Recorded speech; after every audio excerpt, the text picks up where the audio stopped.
shalom adik-adik, balik lagi sama kakak nih. Yuk adik-adik, kakak undang teman berdiri. Kita mau nyanyi buat Tuhan, kita mau puji buat Tuhan dengan hati yang lebih suka. Kita mau pujian Yesus mati bagiku. Yesus kau mati di salib kaki untuk selamatkan dunia, ampuni segala dosaku, kau juru selamat dan Tuhanku. Ubahkanku jadi baru, tolongku hidup bagimu. Ubahkanku jadi baru, tolongku hidup bagimu. Yuk adik-adik, masih semangat kan? Kita mau puji sama Tuhan adik-adik. Yesus kau mati di salib, bangkit untuk selamatkan dunia, ampuni segala dosaku, kau juru selamat dan Tuhanku. Ubahkanku jadi baru, tolongku hidup bagimu. Ubahkanku jadi baru, tolongku hidup bagimu.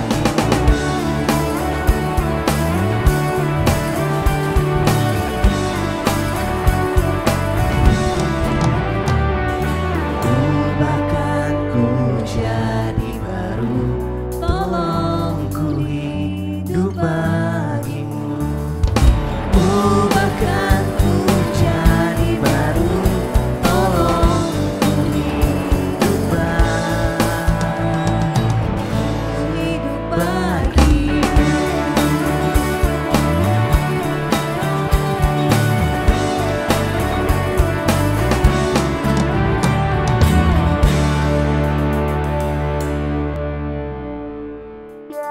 Ayo adik, kita mau bersama pujian kita yang dengan Tuhan Allah di tengah kita.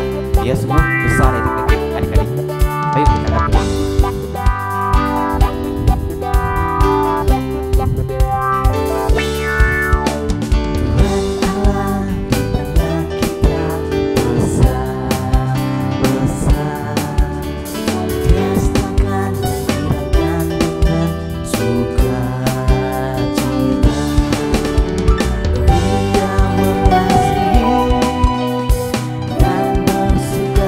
Dia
dalam doa adik-adik. Tuhan Yesus, terima kasih untuk waktu yang sudah Kau berikan pada kami, di mana kami boleh memuji nama-Mu dan memuliakan nama-Mu.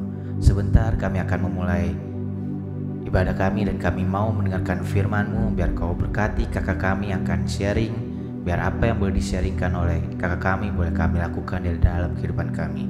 Terima kasih Tuhan.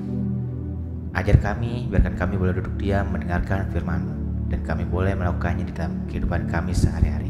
Makasih Tuhan, hanya di dalam nama Tuhan Yesus Kristus kami telah berdoa dan mengucap syukur. Amin. Pagi adik-adik, shalom. Apa kabar? Kakak yakin pasti kalian baik-baik semua dan dalam kondisi yang sehat. Pagi hari ini kakak ingin berbagi firman Tuhan tentang yang namanya puasa. Puasa pasti adik-adik nggak asing kata puasa itu ya, karena setiap tahun kita pasti akan mendengar dan melihat tetangga kita atau yang di sekeliling kita, umat-umat Muslim yang menjalankan puasa setiap tahunnya, dan itu lamanya hampir sebulan. Kalau kakak lihat di Google, definisi puasa adalah menahan diri. Menahan diri terhadap apa ya? Kalau kita ketahui bahwa teman-teman kita yang tetangga-tetangga kita yang berpuasa itu menahan makan dan minum. Ya, kalau kita tahu bahwa kita bisa menahan makan, tapi itu pun nggak lama, dan kita bisa menahan minum, tapi itu pun nggak bisa sampai 1 hari. Kita pasti akan lemes, kita akan merasa kelaparan, kehausan. Nah, itu definisi puasa. Jadi menahan sesuatu yang membuat kita merasa akan menjadi kalau untuk makan ya, menjadi lapar ataupun minum jadi haus. Nah, ada kisah di mana seorang wanita yang perkasa, bukan perkasa dalam arti dia kuat, tetapi dia memiliki kerinduan di mana bangsa Israel itu diselamatkan, ditolong dari zaman perbudakan pada waktu itu. Nah, wanita ini adalah seorang istri dari seorang raja yang ada pada zaman itu. Wanita ini memiliki seorang paman atau kenalan dia, saudara dia, yang dimana pada waktu itu menghadapi ancaman bahaya dari pejabat pemerintahan pada waktu itu. Ya, dimana nama wanita ini adalah Esther. Esther seorang Yahudi yang menikah dengan Raja Ahasveros, dan dia memiliki seorang paman yang bernama Mordekai. Mordekai pada waktu itu tidak taat pada yang namanya Haman, yaitu bawahannya dari Ahasveros, dan sehingga si Haman ini memiliki rencana untuk berbuat jahat terhadap Mordekai tersebut dan juga bangsa-bangsa Yahudi pada saat itu. Nah, Esther mendengar kabar itu, lalu dia dengan khawatir, dengan dia sedih, dia takut, memiliki keberanian mengajak pada satu orang-orang Yahudi untuk memohon kepada Tuhan, karena mereka percaya bahwa Tuhan yang bisa menolong mereka. Dan apa yang terjadi? Esther mengajak seluruh bangsa Yahudi pada waktu itu, bangsa Israel, itu mengadakan puasa. Jadi puasa mereka adalah mereka tidak makan dan tidak minum. Dan mereka berdoa bersama-sama sambil mereka berpuasa, dan mereka berdoa memohon pertolongan Tuhan supaya rencana yang dari Haman terhadap bangsa Yahudi itu lalu dilewatkan dan bangsa Yahudi ditolong oleh Tuhan. Dan hasilnya Tuhan menolong bangsa Yahudi pada saat itu. Tuhan menolong bangsa Israel pada saat itu, di mana bencana atau niat jahat Haman terhadap orang-orang Israel itu dilalui. Malahan Tuhan menolong bangsa Israel keluar dari bencana yang direncanakan oleh Haman. Ada kekuatan di dalam doa dan puasa yang dilakukan oleh Esther dan juga bangsa Israel pada saat itu. Kali ini kakak membicarakan tentang puasa. Jadi hal-hal kenapa kita tujuannya berpuasa pada zaman bangsa perjanjian lama dan perjanjian baru di Alkitab. Kenapa kita harus berpuasa? Itu merupakan suatu ketetapan Tuhan atau aturan Tuhan pada waktu itu. Lalu yang kedua adalah sebagai ungkapan duka cita, itu dalam kisah di Samuel. Lalu yang ketiga mengharapkan pertolongan Tuhan, itu sama zamannya Esther juga seperti ini. Lalu ungkapan pertobatan yang mendalam, itu kayak Yunus waktu dia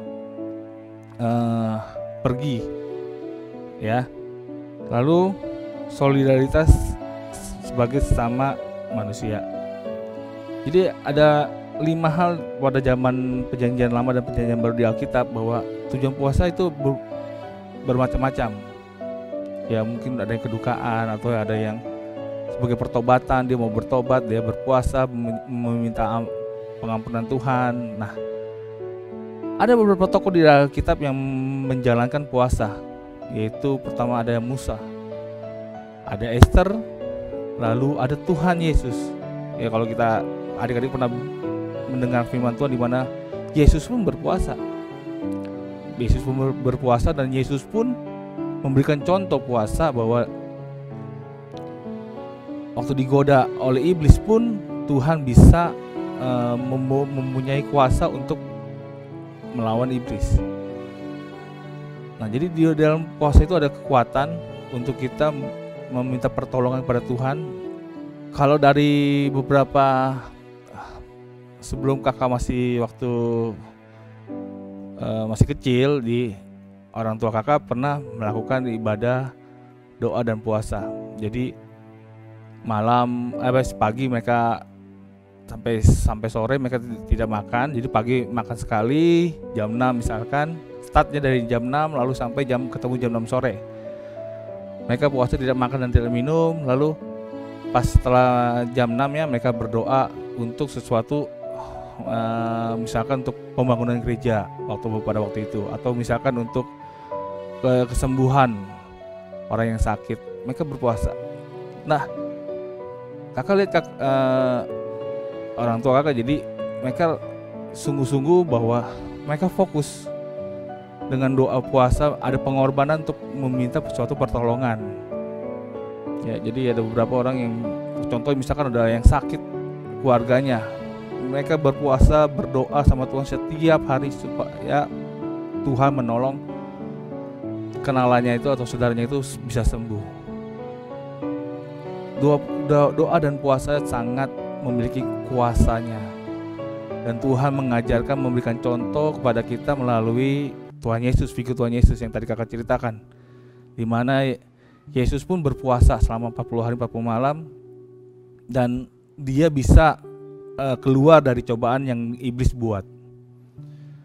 Kalau adik-adik mau belajar, yuk kita mau belajar berpuasa. Misalkan kalau kita ada pergumulan atau ada masalah di dalam keluarga kita atau dalam sekitar kita, dan kita butuh pertolongan Tuhan. Kalau adik-adik bisa, bahwa kita mau belajar dari kalau adik-adik kuat berpuasa misalkan dari jam 6 sampai jam 12 siang. Kalau nggak kuat jam 6 sampai jam 9. Yang penting adalah niat hati dari kita untuk tujuan puasa itu. Sama halnya yang dilakukan oleh teman-teman tetangga kita yang umat muslim. Mereka berharap bahwa ada pertolongan Tuhan dari doa dan puasa mereka.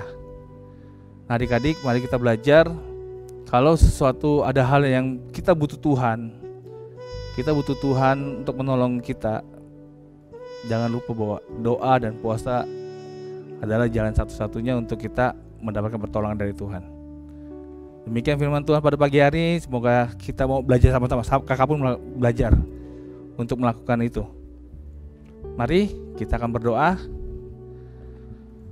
Tuhan Yesus, terima kasih untuk pagi hari ini. Kami bersyukur Tuhan memimpin firman Tuhan pada pagi hari ini. Dan biarlah ajar kami bahwa di dalam doa dan puasa ada kekuatan yang Tuhan yang akan menolong setiap masalah kami.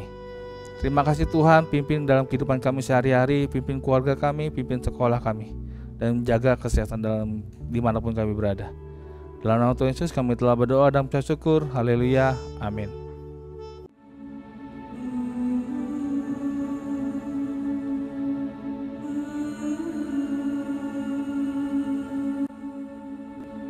Haman mencari ikhtiar memunahkan semua orang Yahudi, yakni bangsa Mordekai itu, di seluruh kerajaan Ahasuerus. Maka sembah Haman kepada Raja Ahasuerus. Ada suatu bangsa yang hidup tercerai-berai dan terasing di antara bangsa-bangsa di dalam seluruh kerajaan Tuanku. Dan hukum mereka berlainan dengan hukum segala bangsa. Dan hukum raja tidak dilakukan mereka, sehingga tidak patut bagi raja membiarkan mereka leluasa. Jikalau baik pada pemandangan raja, hendaklah dikeluarkan surat titah untuk membinasakan mereka.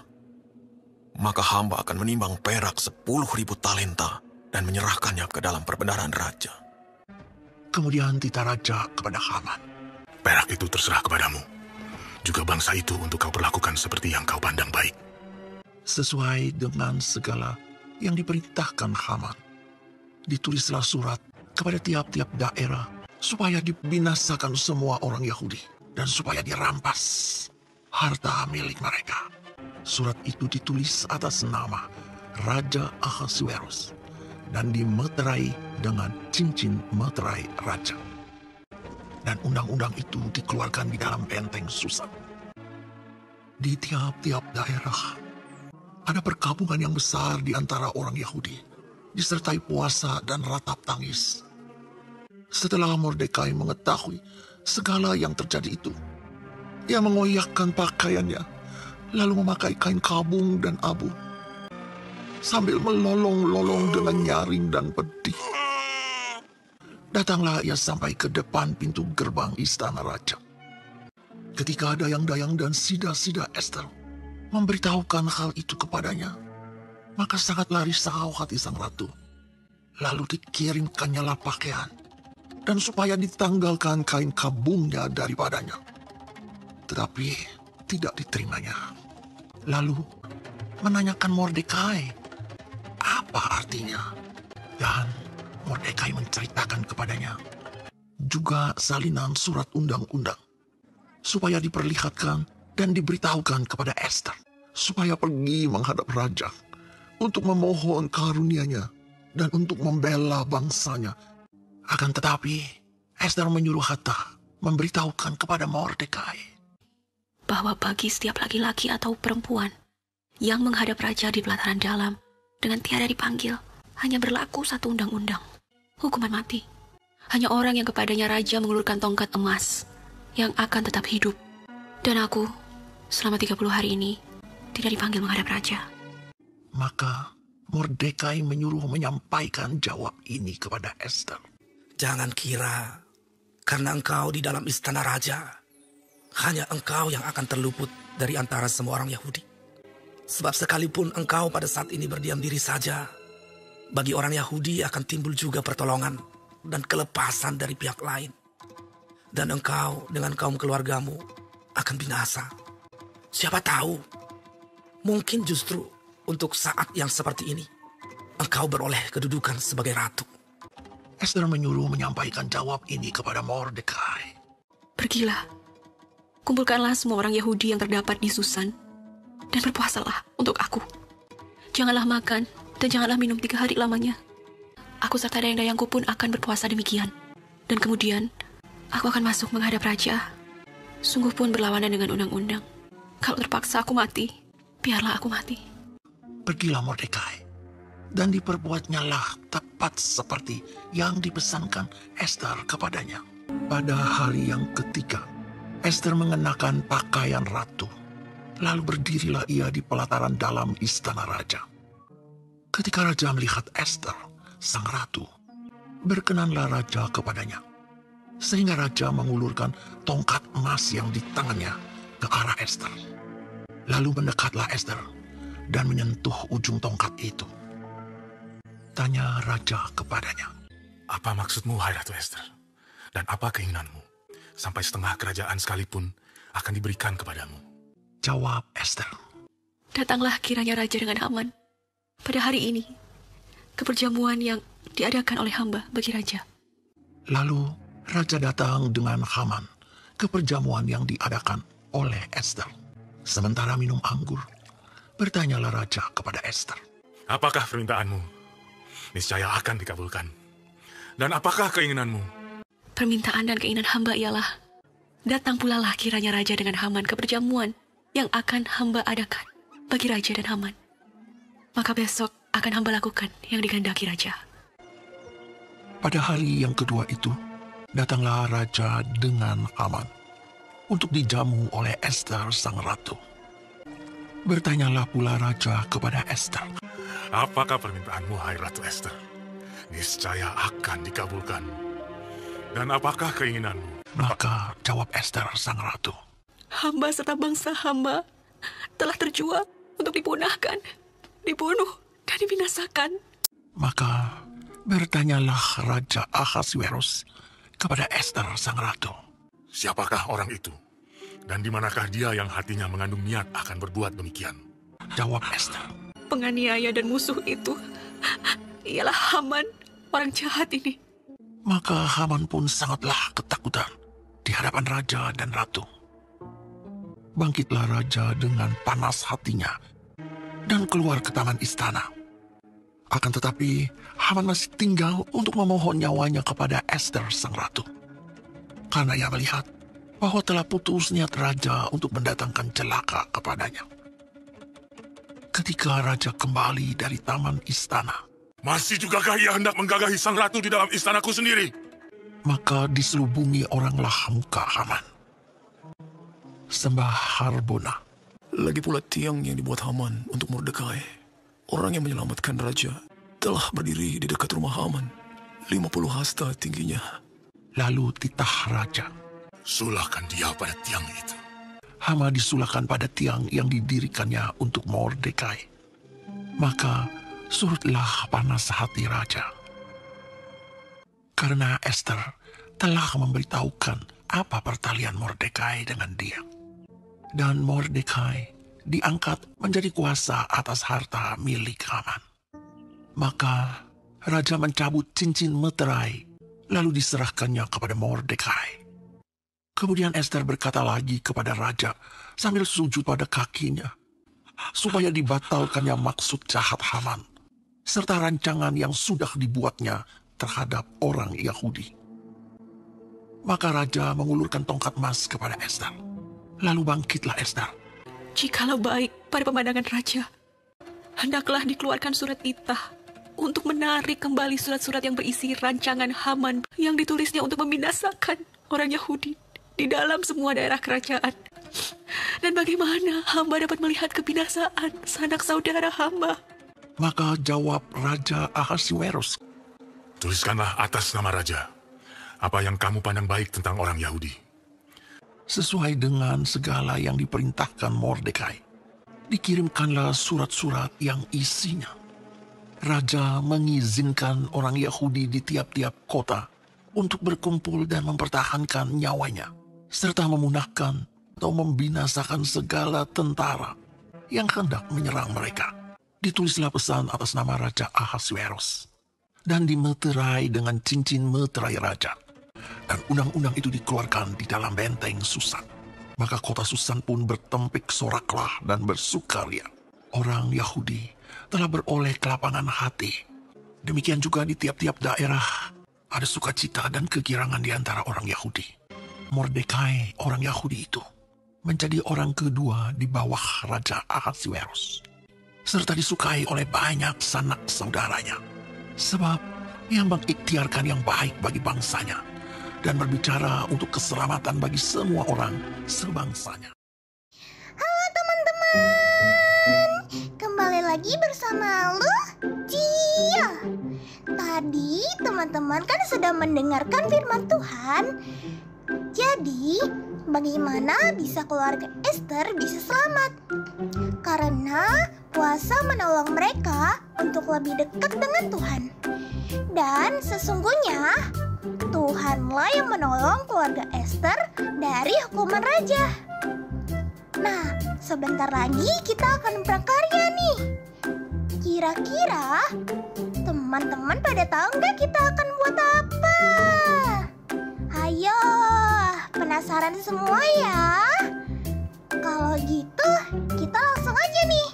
Let's go, kita buat prakaryanya teman-teman. Karena Esther adalah seorang ratu, pasti dia punya mahkota. Nah, teman-teman, sekarang kita akan membuat mahkota. Bahan-bahan yang harus kita siapkan adalah lem, gunting, pensil, kertas HVS, origami, manik-manik, atau glitter. Nah, cara buatnya, pertama-tama kita buat dulu pola mahkotanya.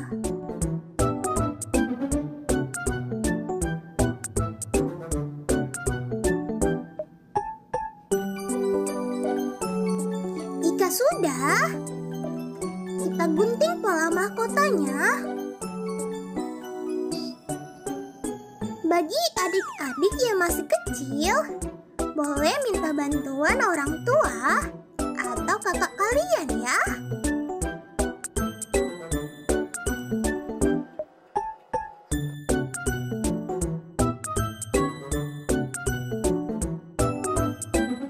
Nanti hasilnya bakal seperti ini.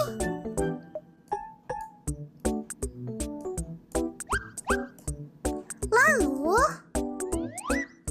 kita ambil kertas origami, 3 buah origami, warna apa aja ya. Kita lipat, kemudian ujungnya kita beri lem.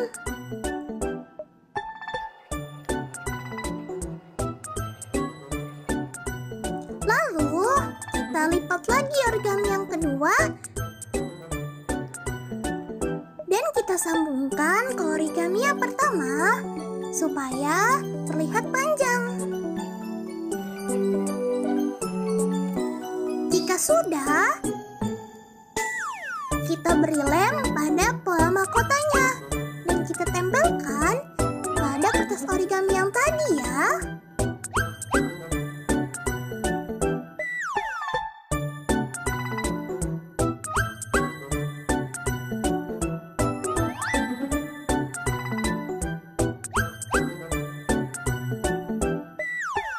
Setelah itu, kita bisa hias mahkotanya dengan manik-manik atau kalian bisa warnain juga mahkotanya.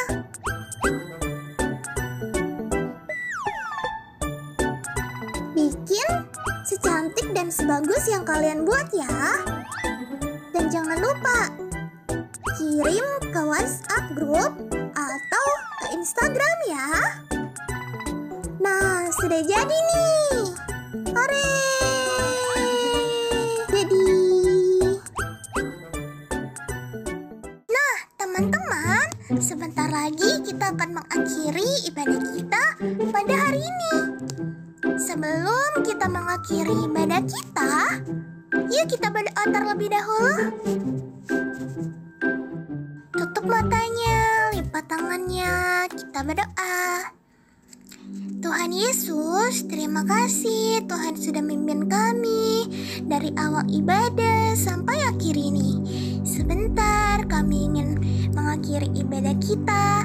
Tuhan pimpin supaya kami dapat menjadi anak yang baik dan taat kepada Tuhan. Dalam nama Tuhan Yesus kami berdoa. Amin. Sampai berjumpa lagi teman-teman.